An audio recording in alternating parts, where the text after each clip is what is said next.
What's up, folks? I'm Odd, by the way.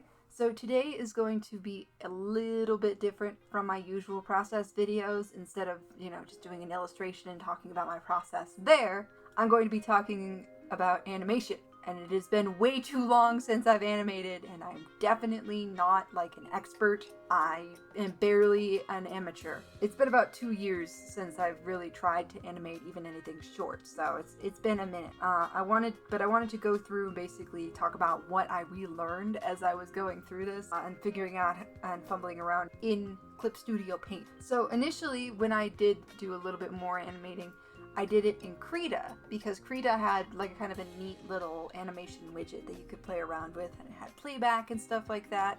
So that was cool, and this functionality is fairly similar to how it works in Krita. Of course, there are a few differences. This one is, I guess, a little bit more sophisticated would be the best way to put it, but that means that there's a learning curve and still a lot of rust to shake off, so I was battling from a lot of angles here. But to start, the most important part, obviously, is to get the timeline up, the animation timeline, so that you can see your animation, and then there's a play and loop button and stuff like that. And you can get that widget, I already had it pulled up, from the window tab up at the top of the canvas.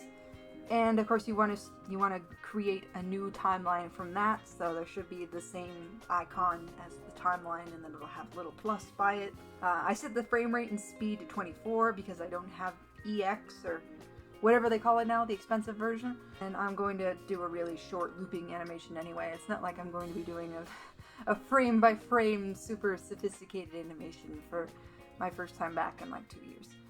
Which, the animation, by the way, is I wanted my character, my OC Nori, just dancing, probably for end cards. Just something simple and looping that I feel like I could do. You can see kind of the two main positions that I initially drew in just an illustration layer that I put below everything so that I could, I guess, see them. They wound up being too far apart, but they help with the positions. So the next thing you have to do is make an animation folder for the little cells to live in.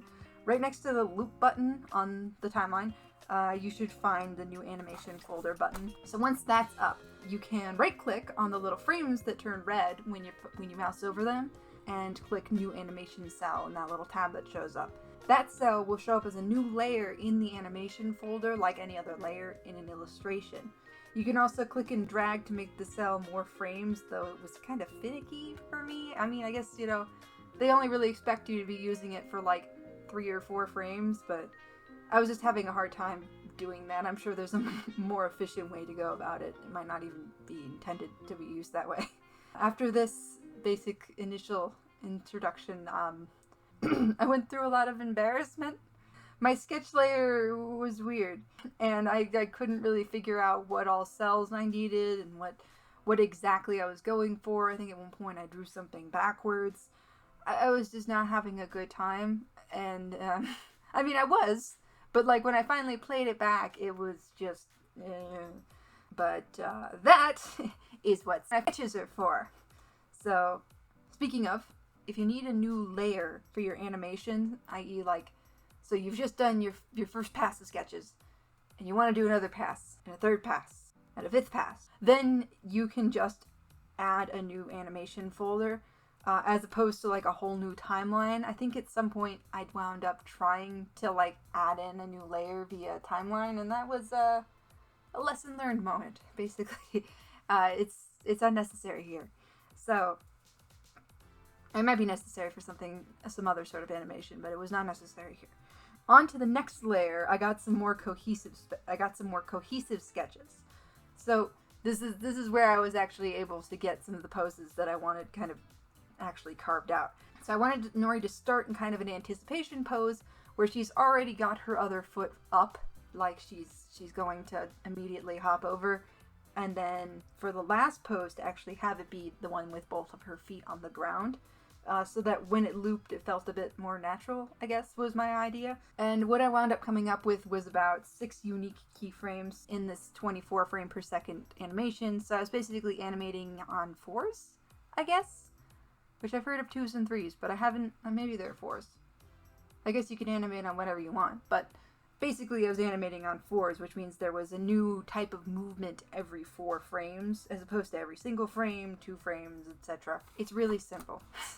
Basically, is what I'm saying. But like, regardless, it's obviously something that took a little bit of prep, but honestly, I was surprised that this only took, is it like 2.5 hours? Once I got past all the, like, the struggle and stuff like that, my video, which includes my struggles, was originally 2 hours and 30 minutes long. And that includes breaks. Then, of course, it was on to, like, the line workup portion of everything. And there I was just trying to keep everything proportional and looking okay. Like, I did a thing that feels like it's actually fairly common in traditional animators, but you don't really think about it, which is that because you have the move tool, you know, you can basically semi-trace. I don't want to use the whole word trace because you're still kind of using your own lines, but going over the previous frame in the exact previous spot and then turning or altering everything that you need to fit the position that you want it to be in. And you'll see that sometimes in people that do